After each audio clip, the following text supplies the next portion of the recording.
In today's video, I have some very important information to share on the markets. Today, we will be going through all the key fundamental news updates occurring in the world right now that are affecting the markets and why they are affecting the markets. As well as this, we're going to be going through the charts and see what we should be doing in the market right now. Should we be buying, selling, or holding? Now, let's jump straight in. So, let's start off with Bitcoin. Bitcoin, as we can see, is currently trending down. Now, the downtrend initially started after we, sort of swept these highs right here and went to 31.85k. We broke past these highs, which kind of signified to a lot of longs, to enter more longs and shorts to get closed and stopped out.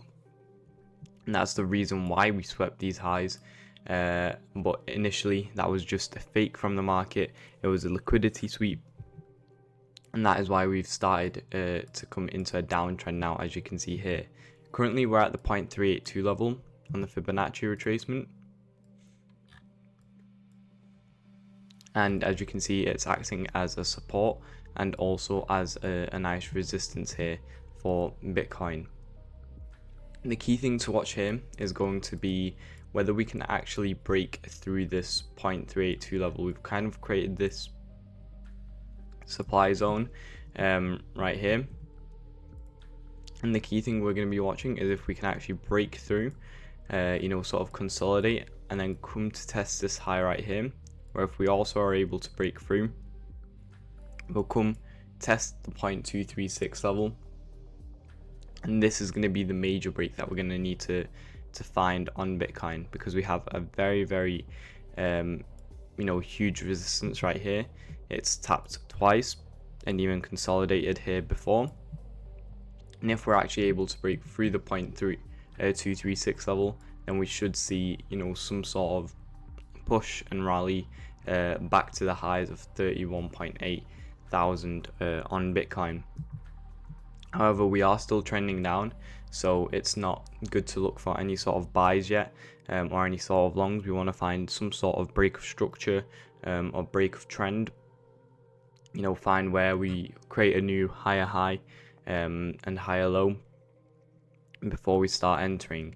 Currently, it does look like we're going to be heading down. We have this fair value gap right here, which also matches up with the golden zone on the Fibonacci retracement.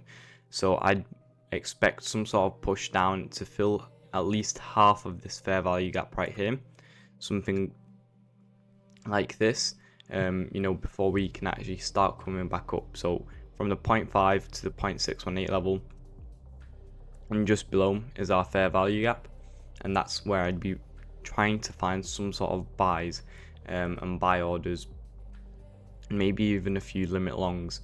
So that's going to be a key area to watch right here for the coming week. Next, we have USDT dominance. USDT dominance shows us how much USDT is in the market. The more USDT is in the market, usually the weaker Bitcoin gets, because there's less money in Bitcoin and more money in USDT. And usually the less money there is in USDT dominance, we'll see it fall and Bitcoin usually rise.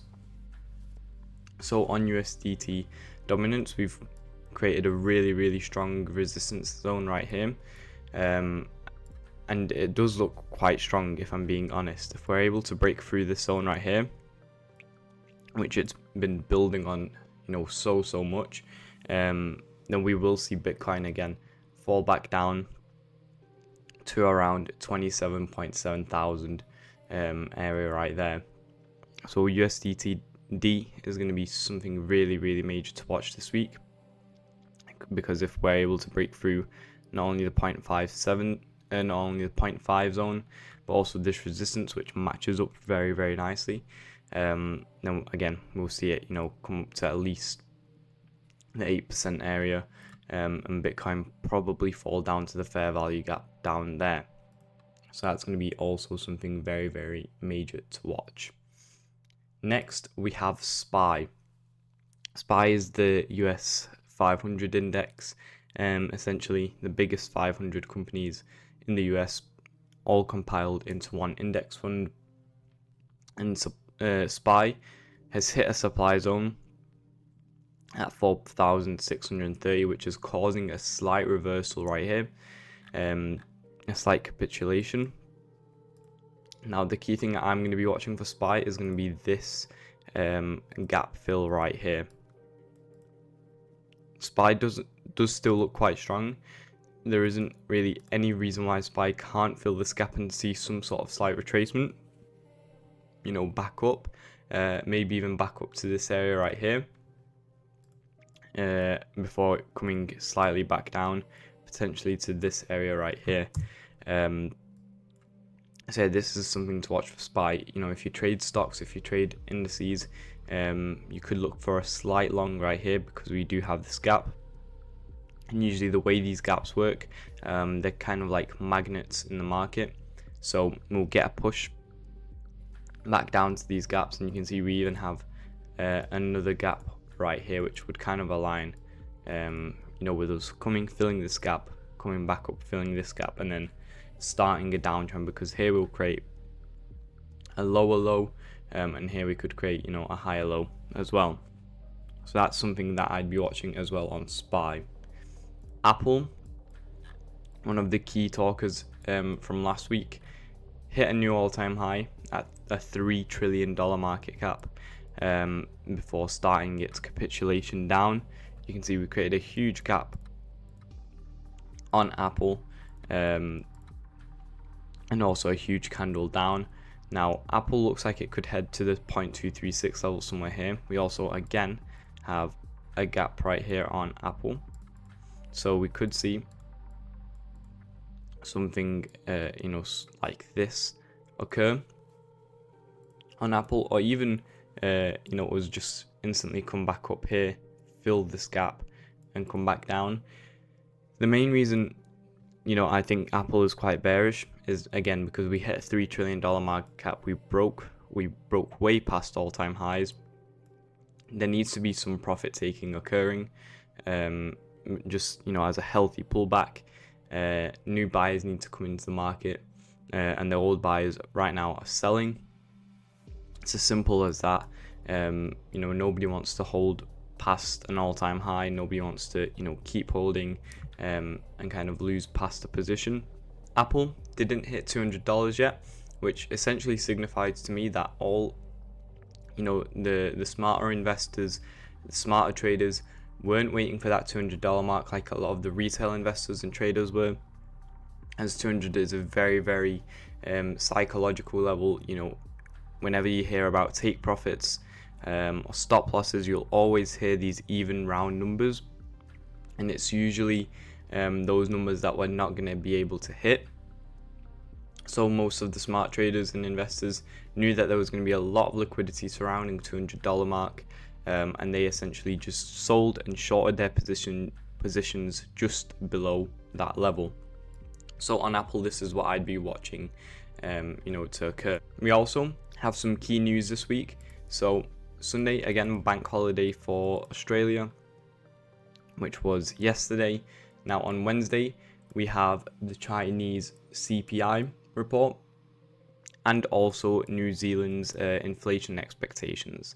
Then on Thursday, we have America's CPI month-on-month and year-on-year, as well as their core CPI and unemployment claims. Now these are going to be very, very huge for the market. You know, we'll see some sort of push up, push down, and again, I wouldn't suggest trading at this time because there's going to be such volatility in the markets. Then we also have an FOMC member speak. This isn't going to be as huge of news because it isn't Jerome Powell. And then on Friday, we have GDP occurring month on month, and also the US core PPI and regular PPI, as well as prelim sentiment. So that's going to be the key news to watch for this week, and all the dates that I signified I wouldn't suggest trading on. There's going to be such huge volatility, and suggest just sitting those times out, you know, maybe an hour plus and an hour minus, just so the market can kind of settle down back into its regular state. Going back to Bitcoin, we have again a huge sell wall. I say huge, it's getting larger and larger each day, at around $30,000 on the previous wick that we have right here. We have a very slight buy wall starting at 27,910, but the sell wall is still in dominance compared to the buy wall. So yeah, just signifying again that Bitcoin is still looking quite bearish, is still looking quite shortable, and I wouldn't be looking for any sort of longs or buys just yet until we come down, to fill that fair value gap that we had and back into the golden zone on the Fibonacci. So hopefully you guys learned something from this video, enjoyed it. If you did, make sure to leave a like, subscribe, and I'll see you all on Wednesday. Goodbye, guys.